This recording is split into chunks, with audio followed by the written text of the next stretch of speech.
Okay, Assalamualaikum warahmatullahi wabarakatuh. Nama Ana Mak Asyid Harun, memegang nombor metrik 052-252. Okay, hari ini kami akan membentangkan tajuk Kepala Murji'ah dan implikasi. Okay, kita pergi kepada pendahuluan. Kaum Murji'ah pada mulanya hanyalah merupakan golongan yang tidak mengikut campur dalam penentangan yang terjadi. Ketika itu mereka mengambil sikap menyerahkan semua penentuan hukum kafir atau tidak kafirnya orang-orang yang bertentangan itu kepada Tuhan. Maksud Murji'ah iaitu seorang yang tidak menjatuhkan hukum sama ada dia melakukan suatu dosa kecil ataupun dosa besar dan tidak mengambil tindakan selanjutnya. Contohnya seperti orang yang berzina. Faham mereka tidak akan menghukum atau tidak mengkafirkan pezina tersebut. Lantas mereka membiarkan sahaja dan menyerahkan semua urusan itu kepada Allah, kepada Tuhan. Kaum Murji'ah juga mempunyai ideologi yang iaitu menjatuhkan hukum mukmin bagi orang yang serupa. Contohnya, kalau dia melakukan suatu perkara yang keburukan seperti dosa besar ataupun dia melakukan perkara yang kebaikan, kedua-dua tersebut digolongkan sebagai orang yang mukmin. So tidak ada perbezaan antara dua darjat tersebut. Adapun soal dosa besar yang mereka buat, hukuman mereka tersebut mereka menganggap akan ditangguh sehingga hari akhirat. Jika kita dapat lihat yang mereka bebas untuk melakukan dosa, sama ada dosa kecil ataupun dosa besar, kerana mereka percaya bahawa setiap pembalasan itu akan dibalas di hari akhirat sahaja dan tidak dibalas di dunia. Okay, sekian. Bismillahirrahmanirrahim. Assalamualaikum warahmatullahi wabarakatuh. Nama saya Fikri Afifi bin Muhammad Syuhaimi, nombor metrik 052231. Sejarah munculnya Murji'ah.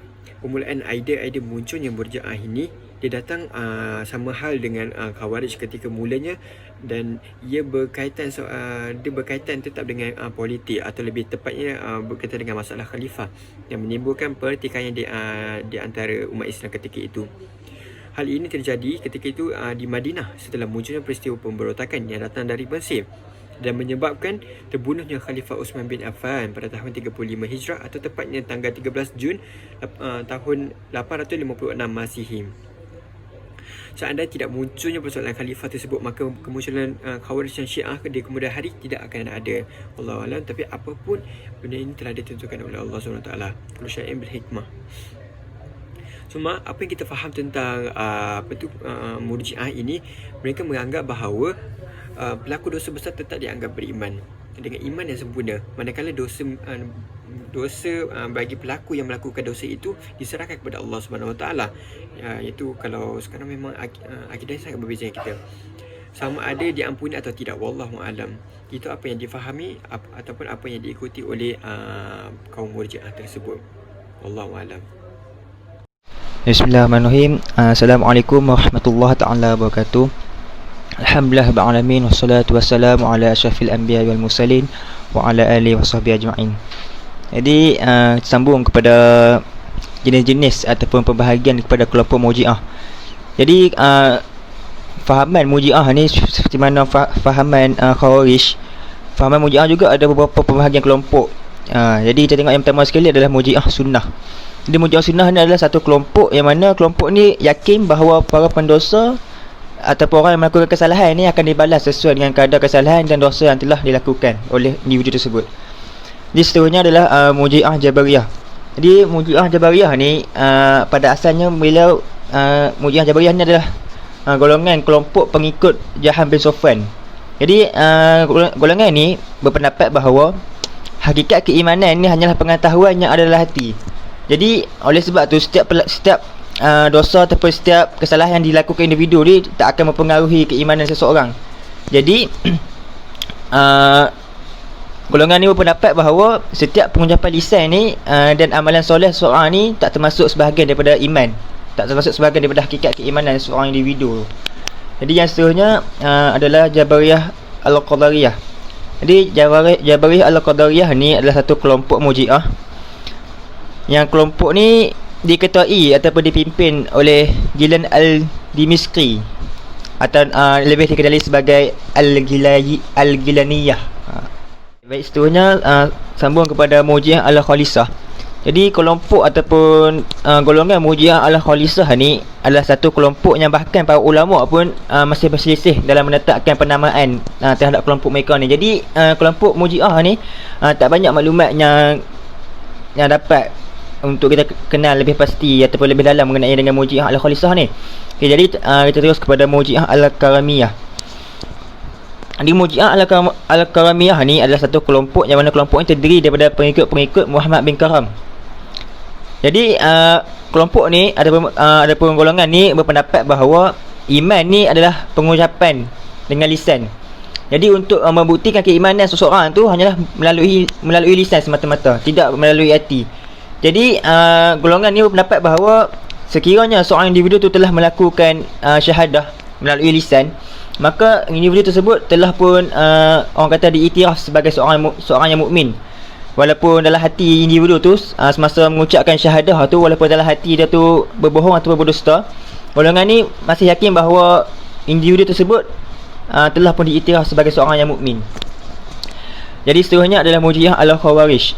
Jadi Murji'ah Al-Khawarij ni adalah kelompok yang mana kelompok ni ada kemiripan dengan salah satu daripada kelompok sufi, yang mana mereka berpendapat bahawa orang yang melakukan kesalahan ataupun dosa ni tidak akan diberi apa-apa hukum.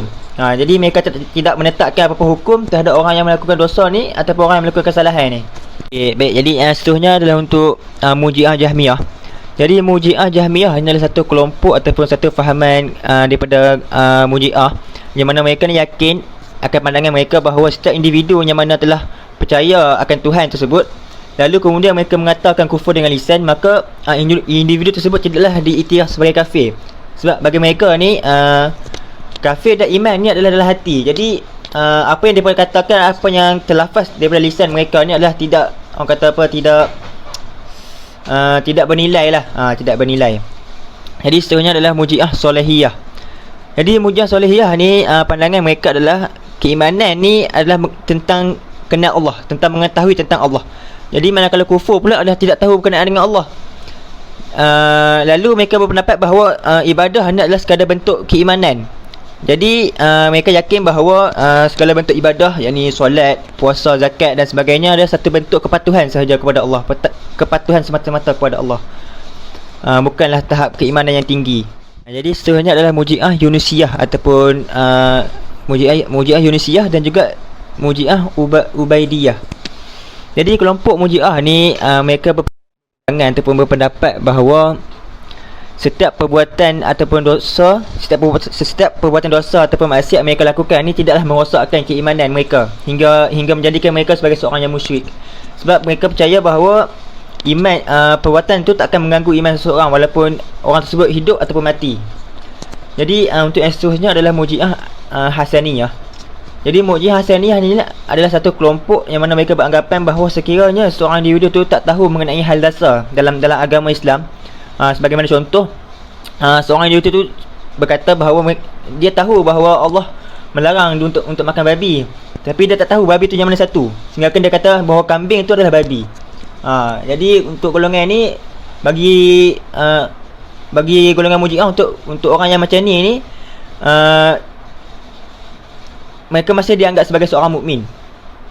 Jadi untuk contoh lain, apabila ada seorang yang berkata bahawa dia tahu bahawa Allah tu suruh pergi menunaikan haji ataupun naik haji, tapi mereka tak tahu Kaabah tu terletak dekat India, Sepanyol ataupun kat tempat-tempat lain. Jadi dia tak tahu. Jadi untuk orang macam ni, bagi golongan Murji'ah Hasaniyah ni, mereka beranggapan bahawa orang ni masih lagi sebagai seorang yang mukmin. Jadi saya sekadar untuk tu. Wallahu a'lam. Assalamualaikum warahmatullahi taala wabarakatuh. Assalamualaikum warahmatullahi wabarakatuh. Nama saya Muhammad Diyaudin bin Abdul Karim, tunggal nombor metrik 052214. Okey, sekarang saya akan terangkan, bentangkan tentang implikasi ajaran sesat ataupun implikasi daripada ajaran aliran Murji'ah ini. Kesan ajaran sesat terhadap individu yang paling jelas adalah ia menjerumuskan seseorang itu ke dalam perkara syirik, seterusnya kufur dan akhirnya membawa kepada murtad atau terkeluar seseorang itu daripada Islam. Sesungguhnya Allah Subhanahu Wa Taala telah mengingatkan manusia bahawa syirik merupakan perkara yang tidak diampunkannya. Kesan ajaran sesat terhadap masyarakat adalah keretakan dan runtuhnya institusi masyarakat. Ini kerana timbulnya rasa curiga sesama individu dalam sesebuah masyarakat disebabkan perbezaan akidah dan kepercayaan. Ajaran sesat akan menyebabkan tergugatnya perpaduan umat seperti berlakunya keganasan kerana kepatuhan membuta tuli kepada pemimpin. Kesan ajaran sesat terhadap negara pula adalah terancamnya perpaduan serta keharmonian masyarakat dan menyebabkan negara tidak stabil. Kestabilan politik dan ekonomi negara akan tergugat kerana terpaksa menghabiskan banyak masa dan belanja untuk mengekalkan kestabilan negara. Selain itu, negara akan mundur kerana individu yang terlibat dengan ajaran terpesong ini tidak proaktif dan sering membuang masa, sedangkan prestasi ekonomi negara banyak bergantung pada sumbangan dan produktiviti penduduknya. Sekian, terima kasih.